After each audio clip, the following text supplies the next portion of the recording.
So very commonly, the aspirant's mind can still be focused on the future in the sense that it has that something has to happen.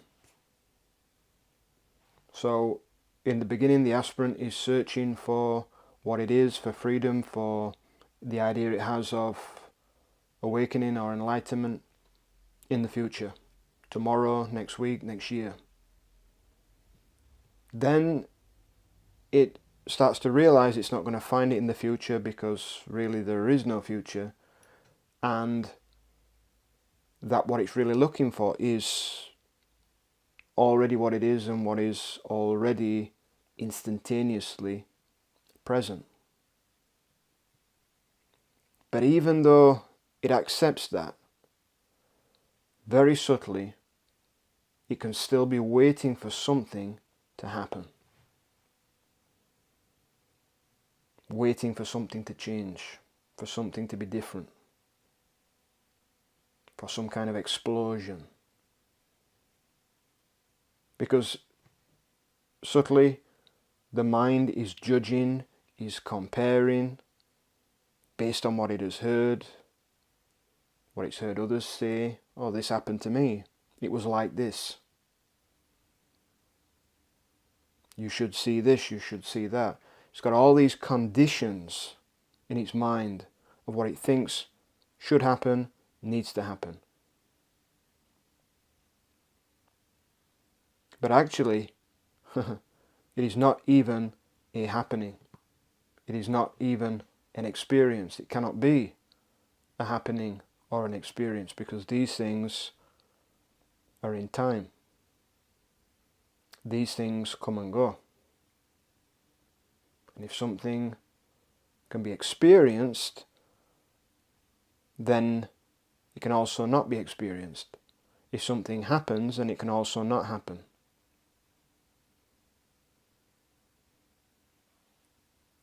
But what you really are, the real stuff, if you will, is not something that happens, is not an experience.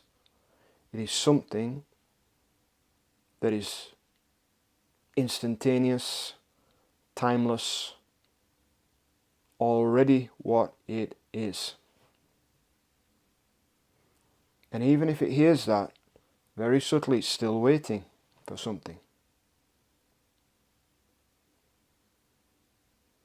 And it's that very idea of waiting that is the block, that appears to block what is.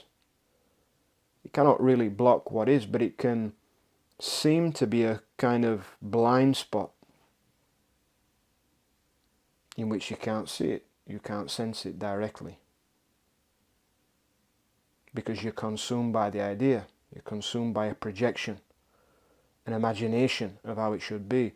Or what can often happen is that some experience has happened before, and now you have put that into the memory bank and you're trying to repeat that experience. And of course that cannot happen either, because even in the world of experience of things that are changing, life is like a flowing river and you never step in the same river twice. So the experience cannot repeat, but obviously deeper than that, it's not even an experience. So trying to repeat an experience of the past is futile.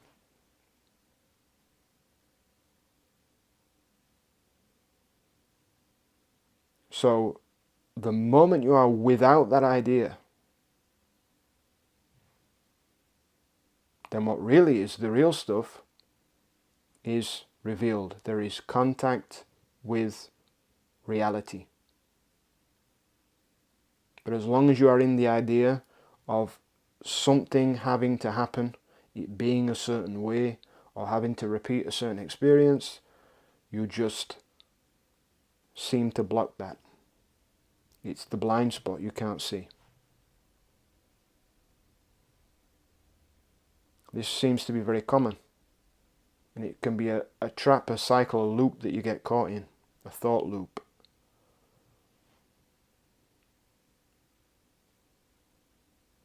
So is there in some way, subtly, are you waiting for something to happen? Are you trying to become something? Are you trying to change something? Are you trying to reach a new state? Are you trying to have an experience that somebody else had, or to repeat an experience that you had before? All of that cannot be what really is, because all of that is changeable.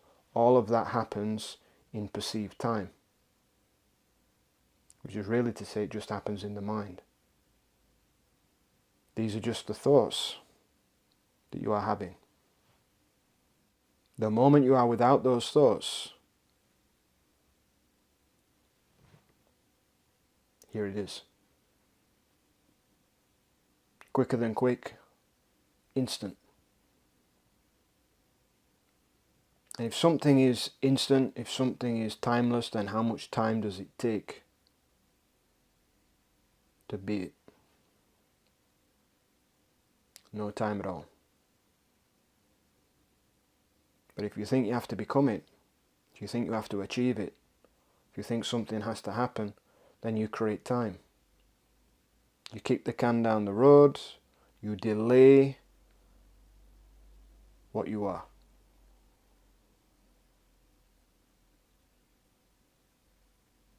You delay your awakeness, your awakened nature, which has always been there, kind of underneath the mind.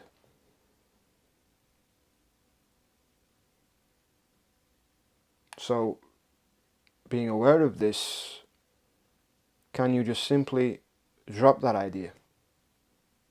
Drop all ideas right now.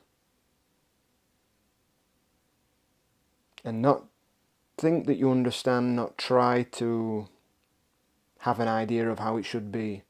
To not know, which just means you've got thoughts about it, of what you think it is, how it should be, whether it's good, bad, right or wrong, comparing it to others, comparing it to something else you've seen, a previous experience, judging in some way. When you are without that, there it is.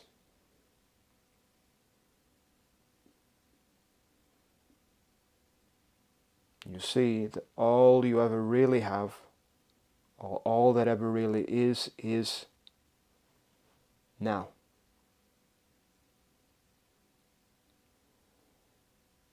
Then you are home.